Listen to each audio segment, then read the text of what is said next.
वचन को सुनना जरूरी है।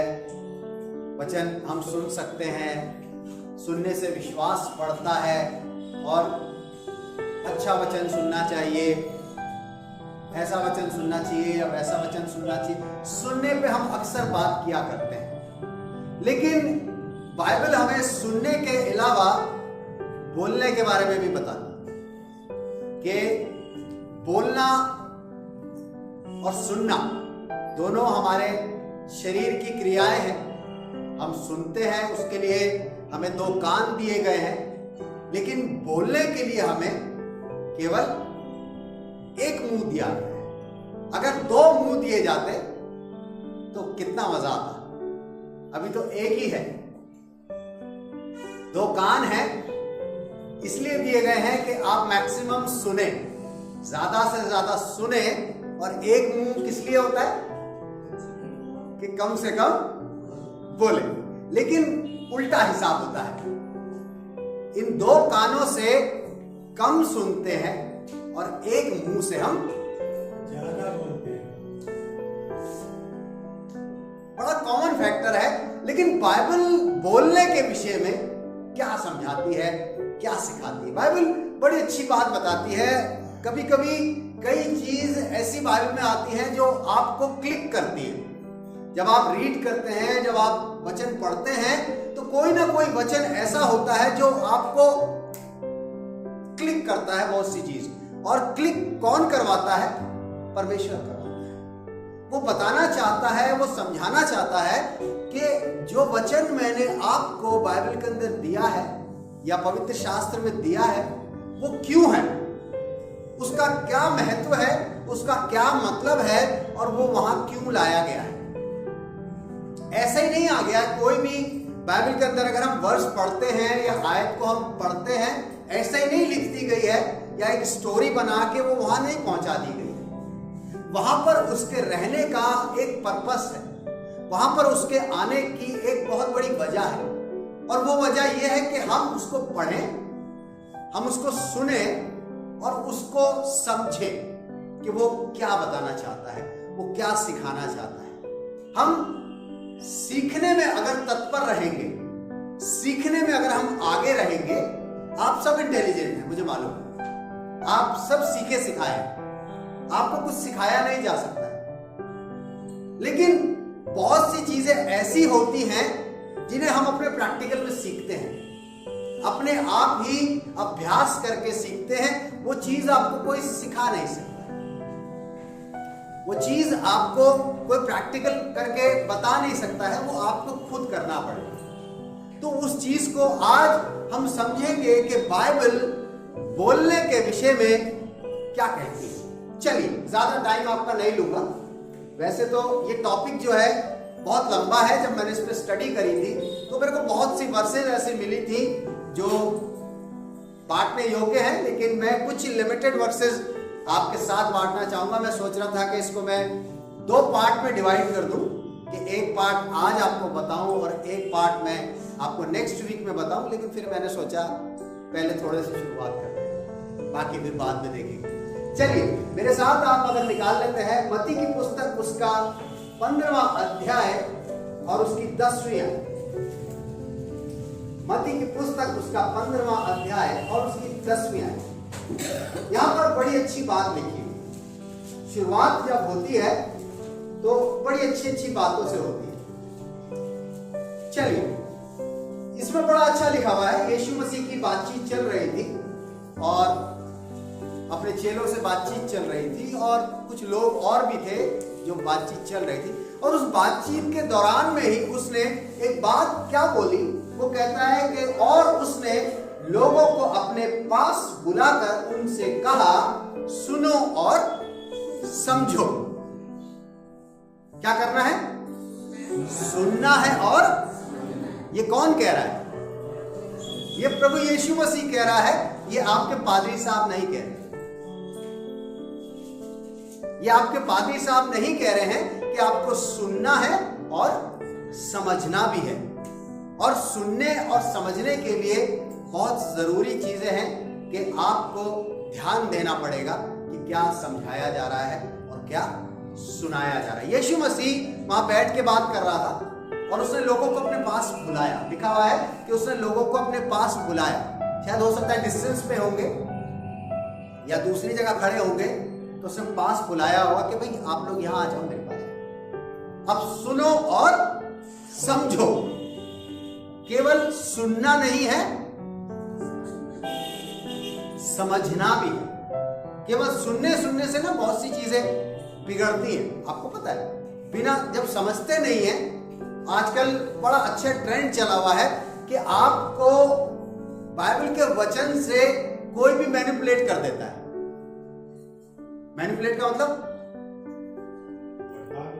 भटका देता है, अपने तरीके से वचन बताने की कोशिश करते हैं। आजकल बहुत सारे प्रीचर ऐसे हो गए हैं जो वचन को तरोड़ मरोड़ के आपके पास तक पहुंचाएंगे, साधारण भाषा में नहीं पहुंचाएंगे।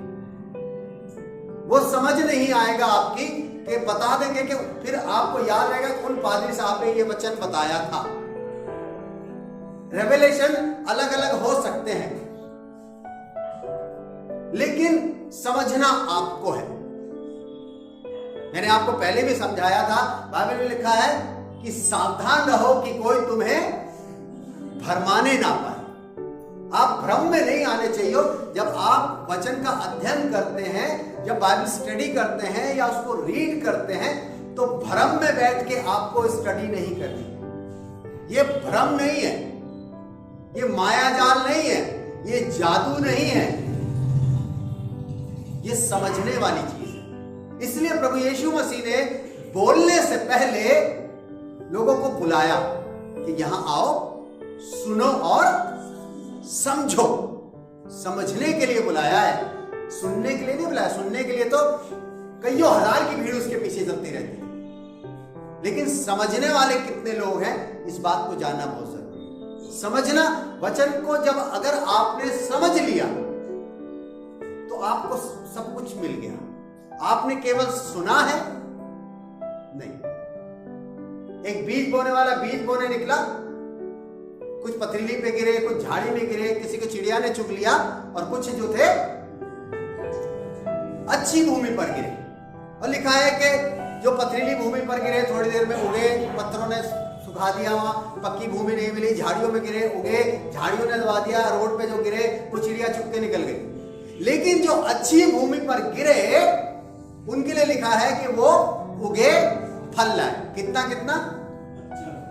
30 गुना, 60 गुना, और ये 30, 60 और 100 क्यों है वहां पे, पता है आपको? ये 30, 60 और यहां पर 100 क्यों नहीं लिख दिया कि अच्छी भूमि पर गिरे और 100 के 100 गुना फल ले आए? ऐसा क्यों नहीं है वहां? समझने वाली बात है, सुनने वाली बात नहीं है। यही समझने वाली बात है, यही समझने वाली बात है। आपने सुन लिया, बीज का दृष्टांत कई बार पढ़ा होगा, कई बार सुना होगा, लेकिन कभी ये समझा कि वहां 30 और 60 का भी जिक्र है, केवल 100 का जिक्र नहीं। चलिए, इसको मैं बाद में समझाऊंगा, लेकिन आज जिसके लिए हमें प्रभु यीशु मसीह ने बुलाया है समझने के लिए, वो चीज समझेंगे। इसी को जब हम आगे बढ़ते हैं तो 11वीं आयत में अब वो कुछ समझाना शुरू करता है। समझाना क्या शुरू करता है, ध्यान से सुनिएगा। कहता है, जब उसने और लोगों को उसने अपने पास बुलाकर कहा, उनसे कहा सुनो और समझो। अब समझिए क्या सुना, पहले क्या सुनना है और क्या समझना है। कहता है कि जो मुंह में जाता है वो मनुष्य को अशुद्ध नहीं करता। जो मुंह में जाता है वो मनुष्य को अशुद्ध नहीं करता। मतलब कि जो हम खाना भी खाते हैं, जो हम खाते हैं, पीते हैं, कई लोगों का मानना होता है कि वो अशुद्ध है, वो अशुद्ध है, वो अशुद्ध है, वो अशुद्ध है। लेकिन बाइबल बड़ी साफ सी बात कहती है कि जो खाने पीने के लिए चीजें बनाई गई हैं, अगर हम उन्हें खाते हैं तो वो अशुद्ध नहीं है। परंतु जो मुंह से निकलता है, अभी तक मुंह में जाके हम मुंह से खाना खाते हैं, पानी पीते हैं, वो हमारे पेट में चला जाता है। जो हमारे मुंह में जाता है वो हमारे पेट में चला जाता है, ठीक है। और अगर आप इसको पढ़ेंगे तो वहां पर साफ यीशु मसीह बताता है कि जो मुंह में जाता है वो हमारे पेट में चला जाता है। उसके बाद हम सब वॉशरूम जाते हैं और वॉशरूम में वो सब फ्लश आउट हो जाता है। बड़ी सिंपल सी भाषा में ये बता दिया गया कि हम जो भी खाते हैं उससे हम अशुद्ध नहीं होते। लेकिन अब एक बात उसके आगे वो कहता है कि परंतु जो मुंह से निकलता है वही मनुष्य को अशुद्ध करता है। मनुष्य को अशुद्ध कौन कर रहा है? जो मुंह से। अब बात ये उठती है कि मुंह की बात जब चल रही है तो मुंह केवल खाने के काम तो नहीं आता है ना? खाने का तो टाइम पीरियड है। ब्रेकफास्ट कर लिया, लंच कर लिया, डिनर कर लिया, स्नैक्स ले लिए। हर टाइम तो मुंह चबाता नहीं रहता ना। जानवरों की तरह जुगाली तो हर टाइम हम कर नहीं सकते, है ना? कि हरी घास देखी कहीं भी और झुक गए और चबर चबर चबर चबर जुगाली करने लग गए। इंसानों का मुंह जो है किसी खास मकसद से बनाया गया है। परमेश्वर ने जब आदम को बनाया बड़ा सोच समझ के बनाया, और बनाने से पहले बड़ी अच्छी बात लिखी है कि परमेश्वर ने जब मनुष्य की रचना करी तो कुछ कहा कि आओ हम मनुष्य को अपनी समानता और अपने स्वरूप। समानता एक अलग चीज है, स्वरूप क्या होता है? अपने जैसा। स्वरूप अपनी इमेज में, इमेज इंग्लिश में वर्ड इमेज, अपने जैसा। यानी कि इस बात को ध्यान रखिएगा कि जैसे मैं और आप दिखते हैं, कैसे दिखते हैं? हमारी एक नाक है, दो आंखें हैं, दो कान हैं, दो हाथ हैं, दो पैर हैं, शरीर है, और साथ में हमारा एक मुंह भी है। परमेश्वर का भी एक मुंह होगा, इसलिए उसने हमारा भी एक मुंह बनाया, है ना? एक मुंह बनाया और उसको बनाने के बाद इंस्ट्रक्शंस भी दिए हैं उस मुंह के लिए। उस मुंह के लिए इंस्ट्रक्शंस क्या है? वो यीशु मसीह बताता है कि जो इस मुंह के अंदर जाता है वो अशुद्ध नहीं करता है, इंसान को गंदा नहीं करता है। कोई व्यक्ति गंदा खाना नहीं खाता है। आप में से कोई ऐसा है जो गंदा खाना खाता होगा? खाना सड़ गया है, खाने में फफूंद लग गई है, बदबू आ रही है खाने से, कई दिन पुराना है, और आप खाने लग जाएंगे उसको। कोई खा सकता है? कोई नहीं खा सकता। प्रैक्टिकली बात है कि उसे कोई नहीं खा सकता। लेकिन यहां पर वो कहता है कि जो मुंह में जाता है वो मनुष्य को गंदा नहीं करता, अशुद्ध नहीं करता, लेकिन जो मुंह से बाहर आता है, मुंह से बाहर क्या आता है? मुंह से बाहर क्या आता है? हमारे विचार जैसे हम सोचते हैं, गालियां, झूठ, तोहफा, पता नहीं क्या क्या, इसी जबान से हम बोलते हैं, इसी जबान से परमेश्वर का नाम से। चलिए, मुंह से जो बुरी बातें निकलती है, सुनिए, से निकलती है, वो अशुद्ध होती है। मुंह से हमारी आवाज निकलती है। बड़ा छोटा सा फैक्ट है, मैं बड़ी गहराइयों में नहीं जाता, मैं बड़ी बेसिक चीजों में लेके चलता हूं, ताकि बेसिक चीजें जो हम समझते हैं, आपने जो बातें बताई है वो स्पिरिचुअल है, बहुत से लोग नहीं समझ पाएंगे उसको, लेकिन बड़ी साधारण सी बात है कि हमारे मुंह से हमारी आवाज निकलती है जब हम बोलते हैं, है ना? जब हम बोलते हैं, बात करते हैं, तब हमारी आवाज निकलती है, हमारी एक बोली निकलती है। आज हम उसके बारे में बात करें कि हमारे मुंह से क्या निकल रहा है। समझिएगा कि बाइबल क्यों बताने की कोशिश करती है। यीशु मसीह ने कहा जो मुंह में जाता है वो अशुद्ध नहीं करता, परंतु वही है जो मुंह से निकलता है वो अशुद्ध करता है। और उसकी 18वीं आयत कुछ कहती है, कहता है कि पर जो कुछ मुंह से निकलता है वो मन से निकलता है। कहां से निकल रहा है? अब मुंह का और मन का कनेक्शन है, बड़े ध्यान से समझिए। लॉजिक देते हैं लोग कि हमारा मन साफ है, हमारा मुंह साफ है। पॉसिबल ही नहीं है।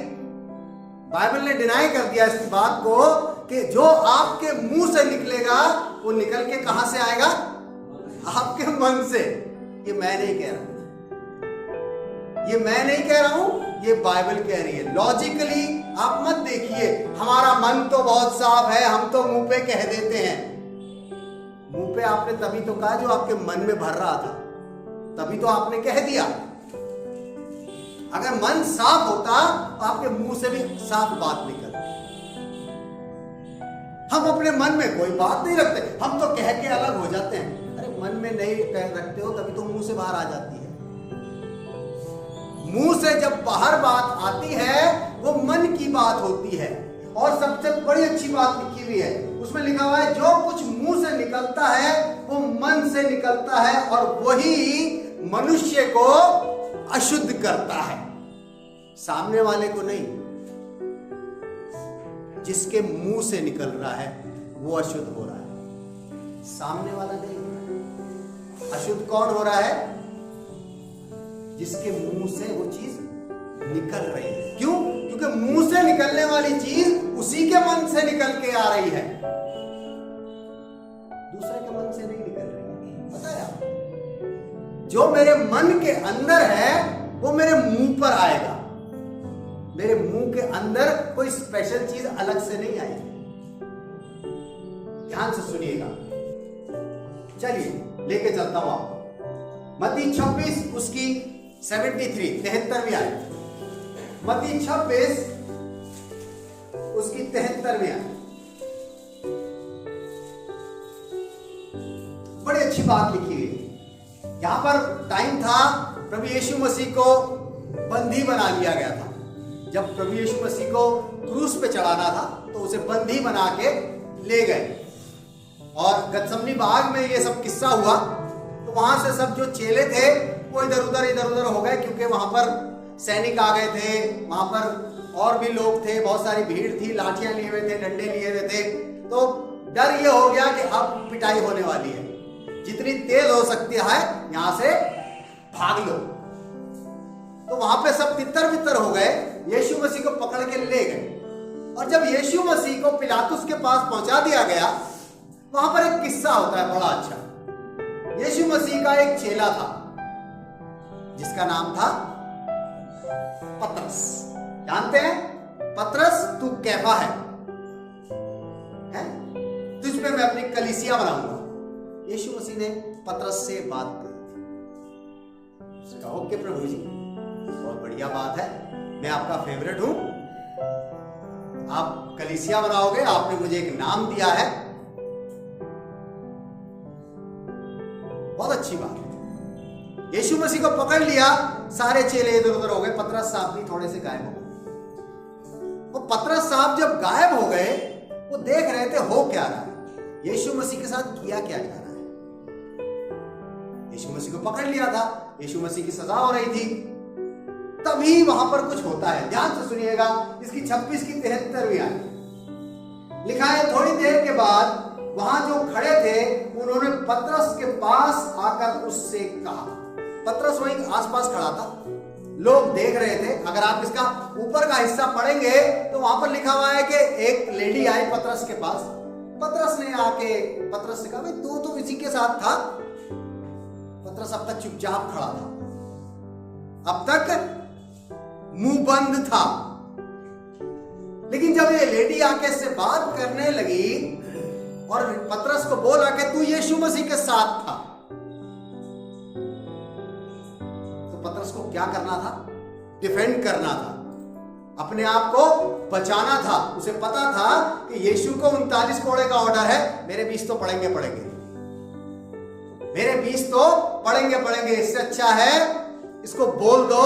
क्या बोल दो? कि मैं तुझे नहीं जानता, मैं नहीं था उसके साथ। यहां पर क्या किया उसने? अपना मुंह खोला। मुंह खोलने से क्या बाहर आई?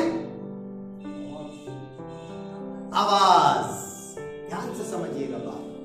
जब आप मुंह खोलते हैं आपका साउंड आता है बाहर।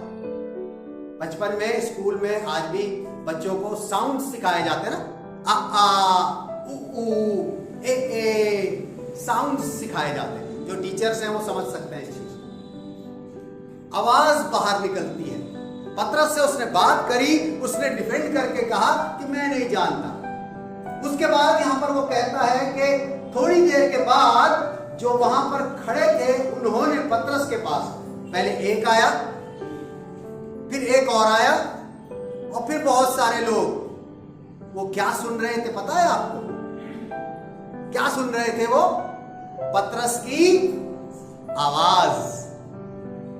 पतरस की आवाज सुनी उन्होंने कि पतरस कह रहा है कि मैं उस व्यक्ति के साथ नहीं था। यहां पर कहता है कि वहां पर जो लोग खड़े थे उन्होंने पतरस के पास आकर कहा कि सचमुच तू भी उनमें से एक है। कंफर्म कर रहे हैं कि तू उनमें से ही है, तू उसी के साथ का है। हम जानते हैं, हम पहचानते हैं। कैसे पहचान लिया? कैसे पहचान लिया? इसके जो लाइन है ना नीचे की, बड़े ध्यान से सुनिए। कहता है कि सचमुच तू भी उनमें से एक है, क्योंकि तेरी बोली तेरा भेद खोलती है। आपकी बोली आपका भेद खोलती है। कि आप जब तक चुप रहेंगे ना, बहुत अच्छे हैं आप, आपको पता है, जब तक आप चुप रहेंगे आप बहुत अच्छे हैं। जब आप बोल देंगे तो सामने वाले को पता चल जाएगा कि आप कैसे हैं। पतरस ने बोला और पतरस फंस गया। लोगों ने कह दिया तेरी बोली तेरा भेद खोलती है कि तू उनमें से एक है। पहचान लिया गया उसको। अपने आप को डिफेंड कर रहा था, अपने आप को बचा रहा था, लेकिन फिर भी उसकी आवाज से उन्होंने पकड़ लिया। उसका एक्सेंट, इंग्लिश में एक जगह एक्सेंट लिखा हुआ है। एक्सेंट समझते हैं ना? कोई भी बोली की जो लैंग्वेज होती है उसका एक एक्सेंट होता है। कैसे? जैसे इंग्लिश बोलते हैं, अमेरिका की अलग है, इंग्लैंड की अलग है, स्विट्जरलैंड की अलग है, इंडिया की अलग है। तो इनका एक्सेंट अलग होता है, बोलने का तरीका अलग होता है। हर जगह की भाषा को बोलने का एक तरीका है। वो भी बोल रहा था, फंस गया। लेकिन साउंड जो निकली ना, उससे वो फंस गया। बोलने से फंस गया। लोगों ने कह दिया कि तू भी तो उसी के साथ का है, तेरी बोली तेरा भेद खोलती है। बोली बहुत जरूरी है कि हम कैसी बोली बोलते हैं। बोली की मैं भाषा की बात नहीं कर रहा हूं, मैं किसी लैंग्वेज की बात नहीं कर रहा हूं। मैं उस बात की बात कर रहा हूं कि हम कैसे बोलते हैं। दीपक भाई माफी चाहूंगा, लेकिन आज आपका उदाहरण देना चाहूंगा। बुरा मत मानिएगा मेरी बात का। जब मैं इसको स्टडी कर रहा था तो मुझे आप भी वो शख्स हो जो नजर आए। मैं ये सोच के आया था कि चर्च शुरू होने से पहले ही आपसे माफी मांग लूंगा, लेकिन मौका नहीं मिला। लेकिन अभी आपसे पहले ही माफी मांगता हूं। मैं जब इस चर्च में आया था नया, मुझे 10 साल हो गए हैं, तब से मैं दीपक भाई के साथ जुड़ा हुआ हूं। और भी बहुत से पुराने लोग हैं, वो भी इस बात को मेरे साथ सहमत करेंगे, और नए लोग भी कर सकते हैं सहमत, कि भाई दीपक अपने टाइम में बहुत धुरंधर थे। और इनकी जो बोली थी, इनकी जो भाषा थी, इनकी जो लैंग्वेज है थी, मैं उसको अब पास्ट टेंस में डाल दूंगा, थी, वो बहुत, अगर लोकल भाषा में कहें तो खड़ी थी, खड़ी बोल दीजिए, कैरी बोल दीजिए, कि ये किसी को अगर कुछ कहते हैं तो सामने वाले को लगता है कि कुछ कह दिया गया। मतलब लोगों ने मुझसे लिटरली शिकायतें करी हैं कि भैया पादरी साहब, दीपक को बोलना नहीं आता, आप उनको कुछ कहते क्यों नहीं हो? वो किसी को भी कुछ भी कह देता है, ये अच्छी बात नहीं है, हमें नहीं अच्छा लगता। चर्च के अंदर नए लोग भी आते थे, दीपक भाई उनको भी टोकते थे। कई लोग इस मारे भाग भी। जब मैं नया आया था, 15-20 लोगों का जत्था नया इस चर्च में जुड़ा था आके। दीपक भाई ने ऐसा धमकाया, वो आज तक गाया, वो मेरे को दुख जिंदगी में रहेगा। लेकिन आज का मैं समय देखता हूं, दीपक भाई से हमने बात करी इस विषय में कि दीपक भाई आप थोड़ा सा अपने बोलों पर कंट्रोल कीजिए। और उन्होंने इस बात को समझा कि उनके बोलने की वजह से, उनकी बोली की वजह से अच्छा नहीं है, कई चीजें बिगड़ गई। उन्होंने इस बात को एक्सेप्ट किया कि हो सकता है मैं गलत बोल देता हूं, लेकिन अब मैं इस चीज को सुधारूंगा, मैं इसमें सुधार लेके आऊंगा। और धीरे धीरे धीरे धीरे करके दीपक भाई ने, आपको पता है क्या काम कर दिया है? और बताएगा, किसी को एक्सपीरियंस है उस चीज का? हाँ जी, बोलिए बोलिए, आप ही लोग बोलते हैं, आप दोनों बता दीजिए। दीपक भाई ने बोलना बंद कर दिया, पता है आप? अब वो अपने मुंह का इस्तेमाल कम करते हैं, अपनी बॉडी लैंग्वेज का इस्तेमाल ज्यादा करते हैं। आपको पता है, कोई बात होती है, भैया हाथ जोड़ो। यीशु मसीह कहता है जो अंदर से निकलता है वो तुम्हारे मन में से आता है, निकलता। तुम अगर किसी को कुछ बोलते हो तो उसका रिएक्शन देखा करो, सामने वाले पे क्या हो रहा है, क्या रिएक्शन होता है, समझना बहुत जरूरी है। और नीति वचन एक बड़ी अच्छी बात कहता है। चलिए आपको नीति वचन में लेके चलते। नीति वचन 17 उसकी 27वीं है। नीति वचन 17 उसकी 27वीं। यहां पर एक लाइन बड़ी अच्छी लिखी हुई है, कि कहता है कि जो संभल कर बोलता है वो ज्ञानी ठहरता है। ज्ञानी का मतलब मुझे आपको समझाने की जरूरत नहीं है। बोलना संभल कर है अगर आप ज्ञानी बनना चाहते। ये लॉजिक देने बंद कर दीजिए कि हम तो मुंह फट हैं। उसने कहा लोगों इधर आओ, सुनो और समझो। आप अपने कैरेक्टर में कैसे भी हो सकते हैं। आपका कैरेक्टर विलन का भी हो सकता है, आपका कैरेक्टर हीरो का भी हो सकता है, लेकिन दूसरे के सामने आपका कैरेक्टर कैसे पहुंच रहा है। जब तक आप शांत रहेंगे आपका कैरेक्टर बहुत अच्छा है। एक विश्वासी होने के नाते, एक प्रभु के पीछे चलने के नाते, ये लोग वो नहीं थे जो ऐसे ही घूमते रहते थे। यीशु मसीह ने इनको किसी वजह से तो बुलाया होगा, किसी वजह से तो अपने पास बुलाया होगा। अगर आज आप लोग यहां बैठे हैं, अगर आज आप लोग परमेश्वर का वचन सुन रहे हैं, तो कोई तो वजह है इसकी कि आज आप यहां। यीशु मसीह उन्हीं लोगों से बोला सुनो और समझो। यहां पर कहता है कि जो संभल कर बोलता है वो ज्ञानी ठहरता है। अगर आप ज्ञानी ठहरना चाहते हैं तो संभल कर बोलिए, सोच कर बोलिए, क्योंकि जो बोलेंगे ना वो आएगा अंदर से ही। आपको कोई फीड नहीं करेगा, आपके अंदर ही से आएगा बाहर। जब आपके अंदर से बाहर आएगा तभी दूसरे को सुनाई दे जाएगा। आपका कैरेक्टर वहीं डिफाइन हो जाएगा। पतरस का कैरेक्टर वहीं डिफाइन हो गया जैसे ही इसने बोला। यीशु मसीह ने कहा था कि मेरे पकड़वाए जाने के बाद तो 3 बार मेरा इनकार करेगा मुर्गे की बांग देने से पहले। एक लड़की आई, उसने कहा तू यीशु के साथ था, उसने कहा मैं नहीं जानता। एक बार बोला, फिर एक और आई, उसने कहा अरे नहीं तू सही में उसके साथ था, कि भैया मेरे को नहीं पता, मैं नहीं जानता। और लोगों तक उसके बाद पहुंची, थोड़ा जोर से बोला होगा। फिर और भी लोग आ गए, नहीं नहीं नहीं भाई तू इसी के साथ था। अरे नहीं नहीं नहीं, एकदम से झल्ला गया, मैं उनके साथ था भाई, मेरे पीछे ना पड़ो, मैं नहीं जानता यीशु को। कैसे नहीं जानता भाई? तेरी तो बोली समझ आ रही है उसके साथ की है, तेरी आवाज में उसकी वाली बातें लग रही है, तेरी आवाज वैसी निकल रही है, तू कैसे मना कर रहा है? तेरी बोली तेरा भेद खोल। क्या भेद है हमारे अंदर? अपने भेद हम ही जानते हैं। लोग दावा करते हैं कि हम उनके भेद जानते हैं, लोग दावा करते हैं कि हमें उनके भेद पता है। नहीं, हमें हमारे भेद पता है, हम अपने भेद खुद जानते हैं। और जब हम बोलते हैं तब खुलते हैं बात।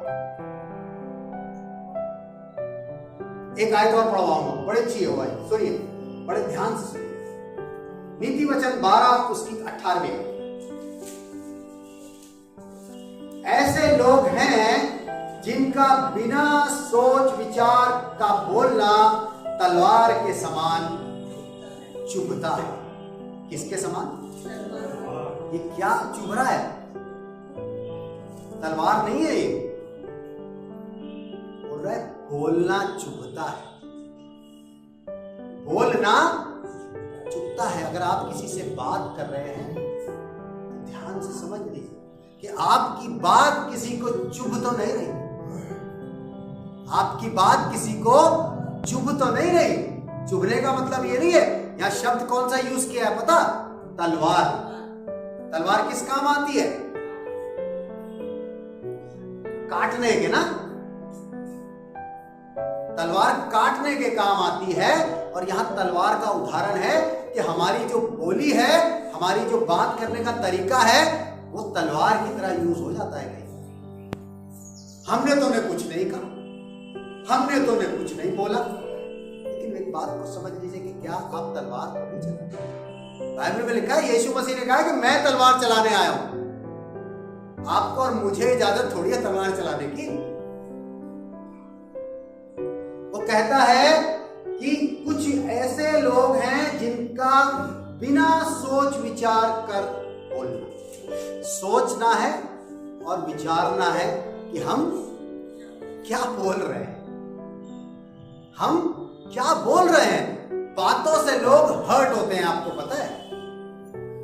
आप किसी को थप्पड़ मारेंगे ना, वो इतना हर्ट नहीं होगा। आप किसी को कुछ कह दिए, वो बहुत हर्ट होगा। यहां पर छोटी छोटी चीजों को एक जगह और लेके चलता हूं, एक शस्त्र आपको और दिखाता हूं। यिर्मयाह में लिखा हुआ है कि बोलना जो है वो तीर के समान है। जब हम कुछ बोलते हैं, सट से छोड़ देते हैं। तीर गया, किसी की आंख में गड़ गया, किसी के सर में गड़ गया, किसी के दिल में गड़ गया, किसी के पेट में गड़ गया, किसी के कान से आर पार हो गया, किसी के मुंह से आर पार हो गया। तीर का यही काम है ना। और तलवार जो है sad sad sad sad sad sad sad काट पीट के बराबर कर। तीर और तलवार का की संज्ञा दी गई है बोलने को।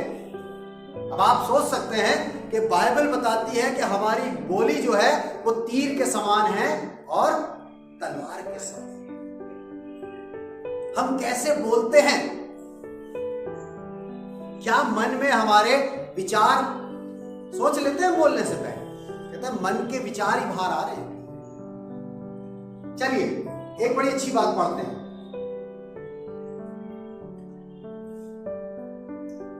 नीति वचन 10 और उसकी 21। नीति वचन के अंदर बड़ी अच्छी बातें होंगी। नीति वचन 10 और उसकी 21 में क्या कहती है? कहती है कि धर्मी के वचनों से बहुतों का पालन पोषण होता है। किसके वचनों से? जोर से बोलिए। धर्मी के वचनों से। वचन का मतलब ये नहीं है कि आप किसी को आयत पढ़ के सुना रहे हैं। इंग्लिश में वर्ड लिखा हुआ है, वर्ड, वर्ड्स। और वर्ड्स क्या होते हैं? जो हमारे मुंह से निकलते हैं, उन्हें वर्ड बोला जाता है इंग्लिश में। हिंदी में वचन लिखा हुआ है, शब्द। हमारे जो शब्द हैं क्या निकल रहे हैं? वो कहता है कि धर्मी के शब्दों से पालन पोषण होता है। अगर हम बात अपने आप को धर्मी कहते हैं, पिछले हफ्ते धर्मी की बात हो रही थी, किसको याद है? कौन था धर्मी? हाँ जी, नूह की बात हो रही थी ना। पिछली बार पादी साहब ने बताया था कि नूह एक धर्मी व्यक्ति था, है ना। और वो क्या कर रहा था? वो परमेश्वर के नीचे चलता और उसको एक काम दिया था, जहाज बनाने का, है ना। और जहाज बनाने के लिए पादी साहब ने बताया था वो अपना काम कर रहा था और साथ में एक काम भी कर रहा था। क्या कर रहा था? प्रचार कर रहा था, है। उसके बाद बाइबल तो थी नहीं। ऐसा तो नहीं है कि उत्पत्ति की पुस्तक पढ़ के सुना रहा होगा या मती की पुस्तक पढ़ के सुना रहा होगा। वचन क्या थे? प्रीच क्या थी? क्या कह रहा होगा वो लोगों से? एक कील ठोक रहा होगा, ठक ठक ठक ठक ठक। लेकिन वो कील भी ठोकता था, लकड़ी भी काटता था, उसको लगाता भी था, तब भी बड़ी पोलाइटली बात करता होगा। भाई बारिश आने वाली है, परमेश्वर ने कहा है मन फिरा लो, इसमें आ जाना। क्यों? क्योंकि उसके मन के अंदर जो बात थी उसे किसने दी थी? परमेश्वर ने दी थी। खाली यही नहीं कहा था कि तू जहाज बना ले, उसको कहा था प्रीच भी करता रहे भाई। और 150 साल 120 साल तक प्रीच करना एक ही बात, मैं तो दम मानता हूं उस बंदे का भाई। रोज उसी बात के लिए गाली सुन रहा है और उसी बात को लोगों को कह रहा है, और फिर भी मन के अंदर से अच्छे विचार ही आ रहे हैं उससे। वो अपना काम करता रहा। तभी प्रभु ने कहा कि सुनो और समझो। समझना बहुत जरूरी है कि हम क्या बोलते हैं। कहता है कि धर्मी के वचनों से पालन पोषण। आपके वचन किसका पालन पोषण कर पा रहे हैं? पालन पोषण का मतलब समझ रहे हैं? जब आप बात करते हैं तो कितने लोग ब्लेस होते हैं, इस बात को समझिए। जब आप बोलते हैं कितने लोगों को ब्लेसिंग मिलती है, कितने लोग आशीषित होते हैं, कितने लोग आपकी बात सुन के खुश होते हैं, कितने लोग आपकी बात सुन के प्रभु के पीछे आने की कोशिश करते हैं, कितने लोग आपकी बातों से इंप्रेस होते हैं, कितने लोग आपकी बातें सुन के चाहते हैं कि वो प्रभु में आए, कितने लोग को चाहते हैं कि आपसे जुड़े रहें। सारा मुंह का खेल है भैया, एक ही दिया है इसे। अभी ये हाल है, 2 दिए होते, एक यहाँ होता एक पीछे होता तो बड़ा मजा आता। लेडीज को सबसे ज्यादा मजा आता ना, इकट्ठी 3 बात करती ना, एक आगे खड़ी एक पीछे खड़ी। ऐसे ना देखिए मुझे, मैंने नहीं कही, किसी ने कही थी है ना।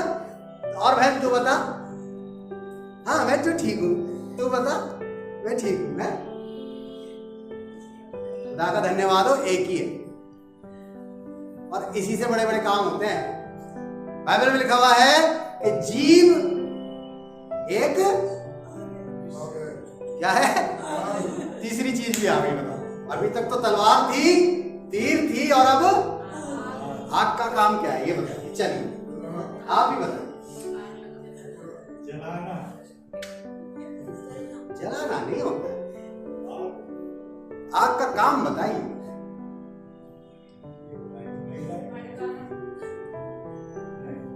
सही बता रही हो, अंदर से निकला तुम्हारे। बताओ, रोटी तुम बनाती हो तब आग का काम है भस्म करना। भस्म करना। भस्म का मतलब समझते हैं? मिटा देना। किसी भी चीज को आपकी जुबान में इतनी ताकत है, मिटा सकती है, खत्म कर सकती है, भस्म करके जला के राख कर सकती है। सोच लीजिए कितनी ताकत है आपकी बोली में, आपकी जुबान में, आपके मुंह से निकलने वाले शब्दों में। इसलिए लिखा है कि धर्मी के वचनों से पालन पोषण होता है। लेकिन आप कैसा बोलते हैं, आज आपको इस बात को समझने की जरूरत है मेरे अजीजों। बहुत छोटी सी बात है कि हम वचन सुनते हैं, हम वचन सुनते हैं, हम वचन सुनते हैं। बहुत अच्छी बात है, आप सुनते हैं, लेकिन सुनने के बाद आपका मुंह क्या कहता है? आप अच्छे विश्वासी हैं, आप समझदार लोग हैं, आपके अंदर बहुत सारी इंटेलिजेंस है, आप अपने आप को बहुत अच्छा समझते हैं और हैं आप। लेकिन जब तक आपका मुंह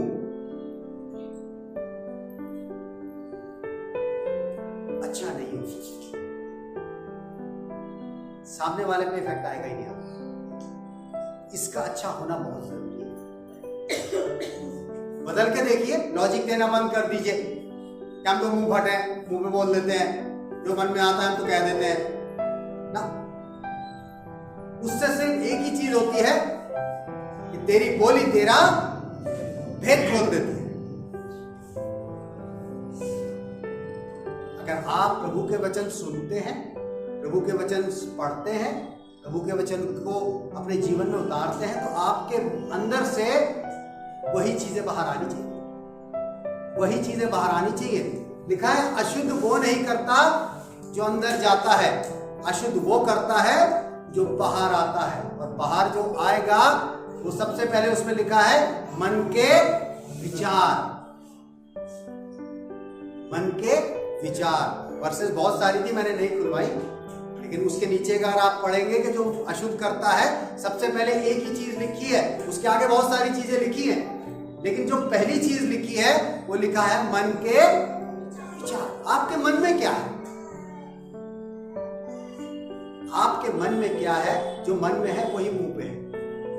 ये कहना छोड़ दीजिए कि मन साफ है, हम तो मन के बहुत साफ हैं, हमारे मुंह में जो आता है हम तो बोल देते हैं। नहीं, ऐसा नहीं है। प्रैक्टिकल यही है कि जो मन से निकल रहा है वही मुंह से बाहर आ रहा है और वही आपकी इमेज खराब करता है। अगर आप अपनी इमेज बना के रखना चाहते हैं, अगर आप चाहते हैं कि आपका बोलना तलवार का काम ना करे, आपका बोलना तीर का काम ना करे, आपका बोलना आग का काम ना करे, लिखा हुआ है कि सुनो और समझो। समझना जरूरी है कि हम कैसे अशुद्ध होते हैं, हम कैसे गंदे होते हैं। सिर्फ इतनी सी बात है। हम दिखाने में बहुत होली हैं। हो सकता है कि हम बहुत अच्छी वर्शिप करना जानते हो, बहुत अच्छा वचन प्रचार करना जानते हो, बहुत लंबी दुआ करना जानते हो, बहुत कुछ जानते हो, अपने आप में आप बहुत अच्छे हैं, लेकिन दूसरों के सामने आप कैसे अच्छे बन सकते हैं? इसका तरीका सिर्फ एक ही है। जब आप उनसे बात करते हैं तो आपकी बोली में मिठास होनी चाहिए। आपकी बोली उसको तीर की तरह नहीं चुननी चाहिए, आपकी बोली उसको तलवार की तरह काटनी नहीं चाहिए, आपकी बोली से वो भस्म ना हो जाए। इस चीज को समझना है। अगर आप शुद्ध रहना चाहते हैं, अशुद्धता से बचना चाहते हैं, तो आप चीजों को समझिए, सुनिए नहीं, समझिए, ताकि समझकर आप समझ सके कि परमेश्वर का वचन जो हमें दिया जाता है उसका हम क्या यूज करें। आज मेरे अजीजों, मैं सिर्फ आपको इतना ही बताना चाहूंगा कि सुनने से ज्यादा बोलने पे अगर आप ध्यान देंगे तो बेहतर होगा। आइए दुआ करें।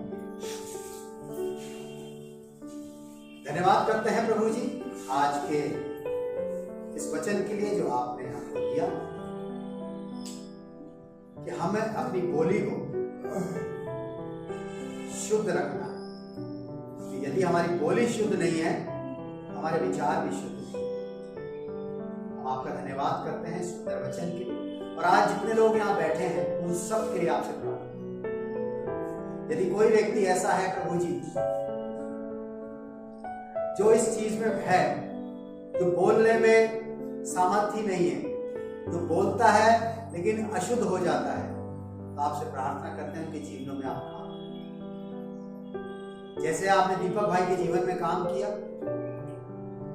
उनके जीवनों में भी काम करें, ताकि उनकी बोली से कोई हर्ट ना होने पाए, उनकी बोली से किसी को तकलीफ ना होने पाए, लेकिन जब भी वो बोले उनके वचन की भाषा मधुर होनी चाहिए, ताकि औरों का भी पालन पोषण वो कर सके। आप धन्यवाद करते हैं इस बात के लिए कि आपने हमें ये वचन दिया। चाहते हैं कि इस वचन को अपनी कलीसिया के मनों में बैठाएं प्रभु जी, और उन्हें समझाएं कि एक विश्वासी होने के नाते हमारे लिए कितना जरूरी है। इस व्यक्ति को मांगते अपने उद्धार